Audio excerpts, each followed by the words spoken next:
Hello everyone, we are doing another card review on the set here from the Kobolds and Catacombs. A little bit more card reveals, and I want to shortly take a look at all the cards that are revealed so far. The first new one is the Grizzled Guardian, what was actually revealed by Pavel. It is an 8 mana 3/5, so really low stats for an 8 drop. And we also got ourselves here the recruit mechanic once again. Taunt, Death Rattle, recruit 2 minions that cost 4 or less. What I see as a big problem for this card is that it is a Death Rattle. An 8 mana 3/5 is really slow. It is kind of comparable to the Hadronox, that has the Death Rattle of summon every taunt minion once again for the Druid. But doesn't really see that much play currently. And I feel this one might just have a little bit of the same issue where as an 8 mana 3/5, having a Death Rattle effect, just the Death Rattle effect and a slow 8 drop combined with stats, is just really hard to get on. The Death Rattle minions, they have to have good stats to really play it fast, otherwise they don't find play. Then look at the Death Rattle mechanic of 2 minions that cost 4 or less. So yes, you can make your deck around it. Yes, you can play like the sickest stat minions in this deck for the cost of 4 or less. So you have like a Barnsey mechanic with a more balanced way of a mechanic. Still think it's gonna be way too hard to and will not see that much play. It's just too slow. It's just too slow of a card. And I think it's nice that we don't see this card play, because I don't think the recruit mechanic is a mechanic you want to have broken. You will get a lot of easy big decks with it. But yeah, this card is too slow to find play. Seeping Ooze, also a new card revealed. But is a card for the Hunter. And what is a card that you can really combine yourself towards High-Main. Savannah High-Main always has been a little bit of the legendary card of the Hunter that just finds it in every Hunter deck. And because it is a 6 mana card, because it has like a kinda Death Rattle mechanic, and it has a little bit similar stats, a little bit weaker, but it's good comparable. Compared to the High-Main, it gains a Death Rattle of a random minion in your deck. If you want to have this card like a good card, it needs to have a Death Rattle mechanic that has a better Death Rattle mechanic than Savannah High-Main. Because why would we otherwise play this card over Savannah High-Main? The problem, another small problem with this is it is not a beast. So it is not a beast. So, makes it a little bit harder maybe for some decks to work. What is just important is you need super sick Death Rattle mechanics. The only thing I can now really think of on the top of my head that is like much better than a High-Main is maybe like some eggs. Maybe you can have an egg and gain the Death Rattle of a random minion in your deck if you're only playing with an egg, or if you're only playing maybe with the Twilight Summoner. Maybe that can make it really good to get like that Death Rattle mechanic that you really want. Because in High-Main, if you get the High-Main on this, well, it's just a worse High-Main. It's not a beast, it has not the stats. So I don't think it can fight with the Savannah High-Main for the 6 slot. And while there might be some even better mechanics, it can work really well with the Hunter Legendary that got revealed. We saw the Hunter Legendary what has like the recruit mechanic. That has definitely some great potential. So there are ways, maybe with Arthas, there are ways. Will be hard to make it completely work, but it's cool. I definitely think it's a card that you're gonna try out in your Death Rattle Hunter decks. Maybe with Nazat, with the new Hunter Legendary, there is definitely room, and maybe we get even some more still. Less Ruby Spellstone, latest card just revealed. Interesting card, latest Ruby Spellstone. It's a slow card. It is an add a random mage spell to your hand for 2 mana. Well, that's a card you of course never want to play for 2 mana, add a random card to your hand. The potential with this card is of course that you can stack this mechanic, so once you have played 2 elementals the card upgrades, and then you suddenly add 2 random mage spells to your hand with the final form of adding 3 mage spells to your hand. It's kind of like a Kabbalist Stomp at the end, that's your reward, a 2 mana Kabbalist Stomp, with at the start having it to set up it a little bit. Maybe it's a card you can consider for Quest Mage. Kabbalist Stomp has been a card there. Well, this card probably is just better, maybe even. It's a slow card. It's a really slow card. It asks a lot of mana effort to set up. Like first you have to pay 2 mana for a random mage card. then again for 2 random mage cards. So the setup there is really, really expensive. It's really like a casino mage card where, like, yeah, you don't really know what is gonna happen. It's a card that you can definitely consider though for quest mage. I think it's a quest mage card if you can find like some elemental synergy. Flame Gazer is a card, but I don't think it's gonna compete well enough with the current quest mage. So I don't think besides trying it out, it will find play there. Maybe, like, you really have to find an elemental mage deck, but for elemental mage deck there is one problem, and that's that elemental decks are not so well reactive. They have a lot of value, but they don't have the reactive cards to make it happen. But maybe we have another card that got revealed that might give a little bit more hope. What is the Raven Familiar? The Raven Familiar is another mage card that reveals a spell for each deck. If it costs more, draw it. I have been thinking of how you want to make this card work. It kinda has like the Arcanologist card that can make a decent effort. It's a Joust. We get Joust back in the game, but this was really something out of the Grand Tournament. So we are getting back to where Joust was a really common mechanic there, but more on minions, not on spells. Now you're doing it with spells. So how do you want to make the Raven Familiar work? Well, you want to make the Raven Familiar work with playing your Pyroblast in your deck. Play your maybe Firelance Portal and Flame Strikes. That's how you want to do it. You play a mage deck with minions. You play a mage deck with maybe heavy spells, but you can also definitely consider to still play your Fireballs and your Frostbolts maybe. And you just hope you joust the Firelance Portals. That's what you're hoping for. If your opponent doesn't even play spells or only plays cheap spells, it's a great counter card to specific metas where you see a lot of cheap spells being played. Well, then this card just suddenly adds a lot of value to your deck. I don't think the beast thing is really a thing that makes it better for mage. It's in some way an Arcanologist, but just weaker. Because it doesn't have the consistent draw. Yes, it can always draw, but sometimes you draw all your secrets and Arcanologist somehow doesn't draw anymore. Well, this card has always that problem. So in some ways it can definitely be better, but overall it probably is going to be worse. And stat-wise it also is a little bit worse. I don't see the beast thing being anything for mage. So besides like playing it with Curator, you can of course play it with Curator and get some additional draw mechanic going. We'll see. Cool card. We'll definitely try something out, and I think this is also like already a little feel on like a joust mechanic that comes into the set here with the kobolds and catacombs.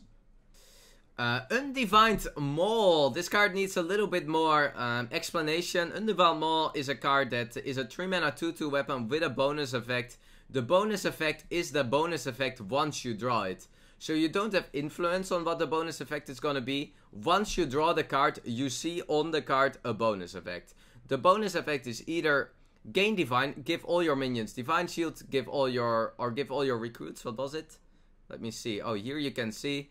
Give your minions Divine Shield, Taunt, Silver Hand Recruit. So it can put bonus effects on the cards, which is either a buff mechanic, a Divine Shield mechanic, kind of like the Adept way.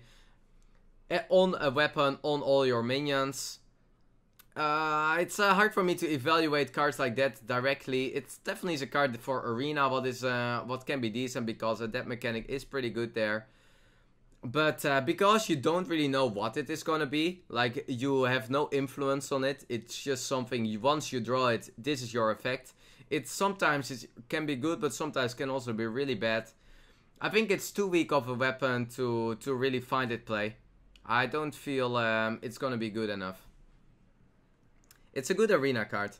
If you have like a bonus effect on your minions in arena, it's something a little bit more powerful. So there I can really see it and maybe find some shining away. Benevolent Djinn. Hello Benevolent Djinn. 3-mana 2/4 elemental. At the end of the turn restore 3 health to your hero. So we have here a card that at the end of the turn, every time restores 3 to your hero.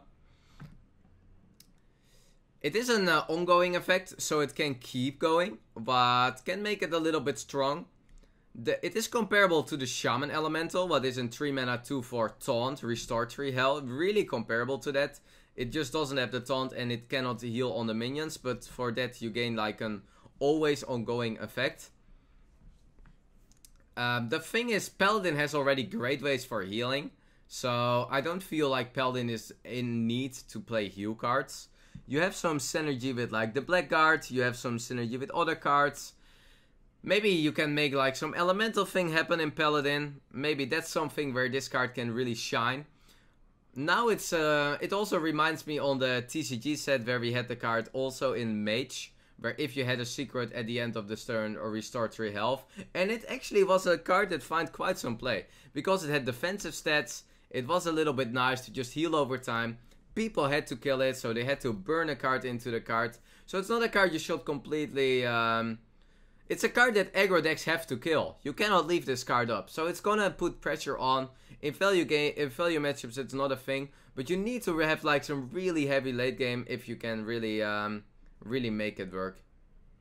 It's gonna be a hard card to make it work, but yeah, maybe with the Eliminator that way it can find some play. I wonder if they're gonna be a little bit better elemental synergies. That might be actually important.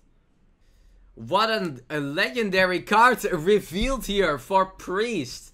Temporus. 7 mana 6/6. Battle Cry. Your opponent takes 2 turns. Then you take 2 turns. And that's a pretty crazy design. Because of... you can make some great OTK decks with this. The only problem is, well, you can die in the meantime. But if you play this card, and then your opponent takes 2 turns, but then you allowed to get 2 turns, and you just go Alexstrasza on your opponent, you put them at 15 lives, and then you just play in Divine Spirit, Inner Fire, or even some other combo, you can just OTK your opponent. So it is a really OTK card. You just have to like, the only problem is of course you give your opponent 2 turns, but you can OTK really hard with the card. And it doesn't cost you too much, because you can make a Dragon Priest deck, play Alexstrasza in your Dragon Priest, and play in Divine Spirit and Inner Fire, what are just all pretty decent cards. And now suddenly you can beat them. You can also make it in a sneaky way to beat Quest Mage, because you can beat Ice Block. You just proc the Ice Block, and then you play Temporus, and suddenly you can like, or you have to set it up now. It's a little hard. It can be a Quest Mage counter, because, well, with the 2 take turns. But it's a little bit hard now to, it can work really well against Quest Mage.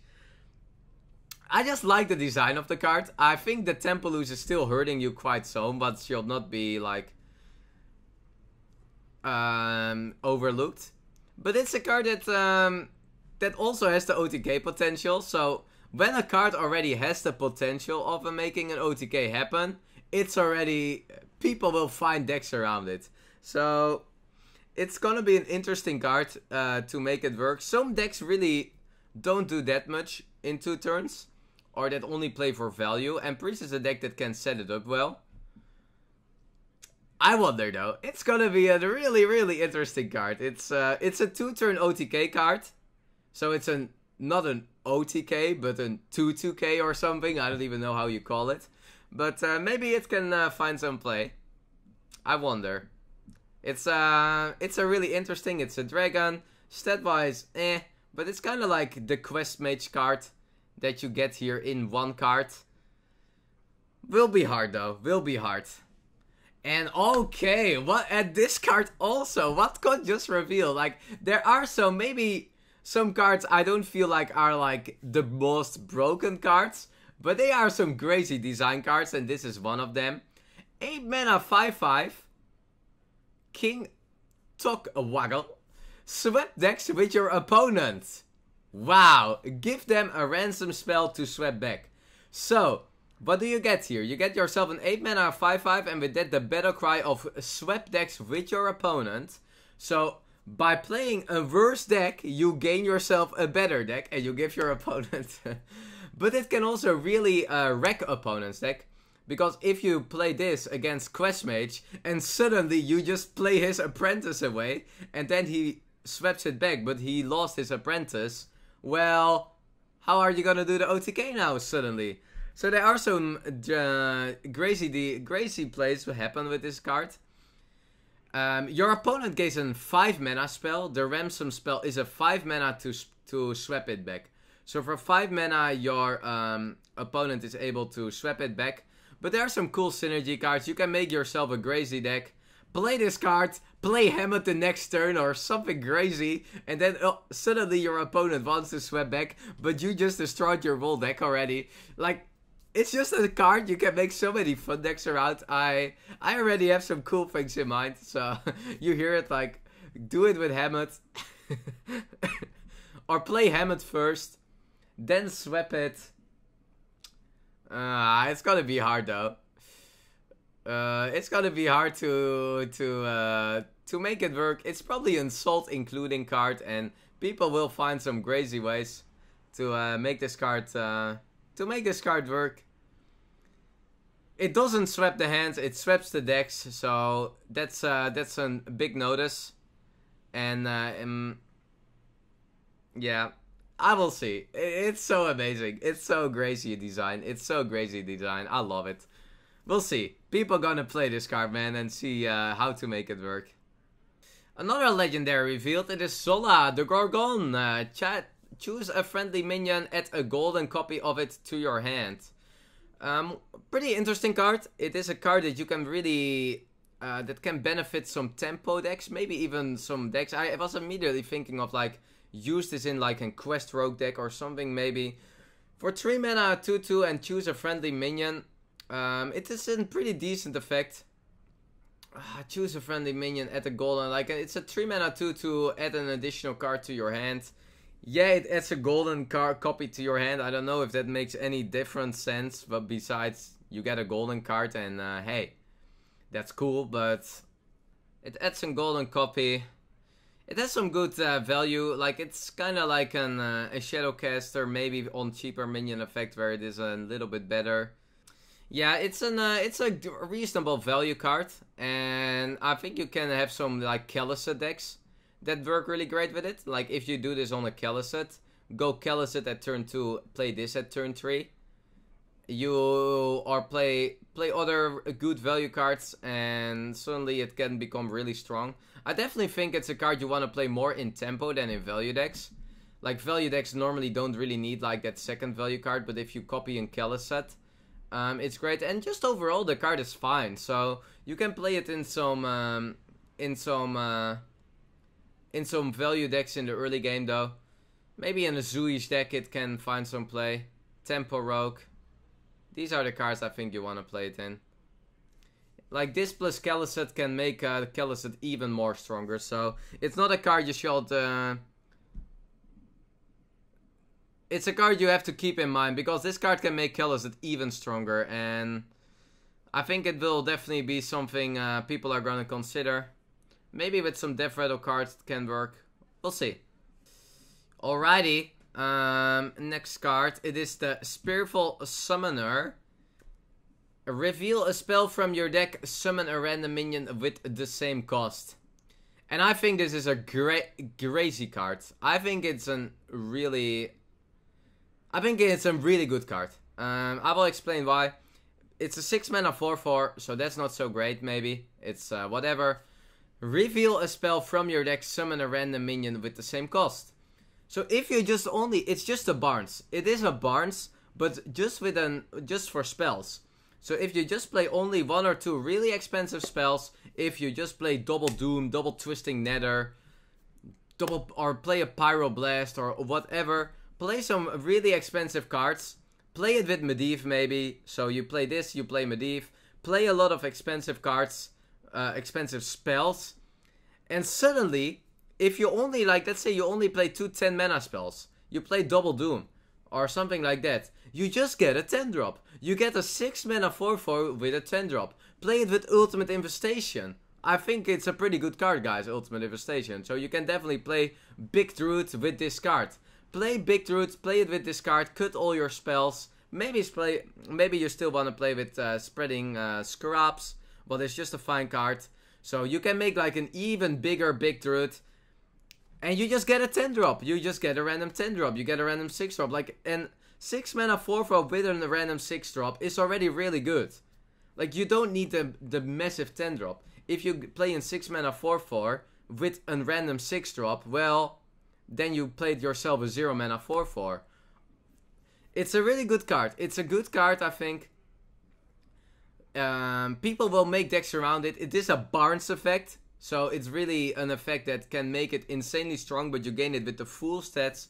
So people can really make the decks around it. And this card is good. People will make this card work. It's a card you will see play. I can promise you that already. Effects like this always will find play. Like, the cards are either hit or miss with effects like this, and this is a hit. It will see play.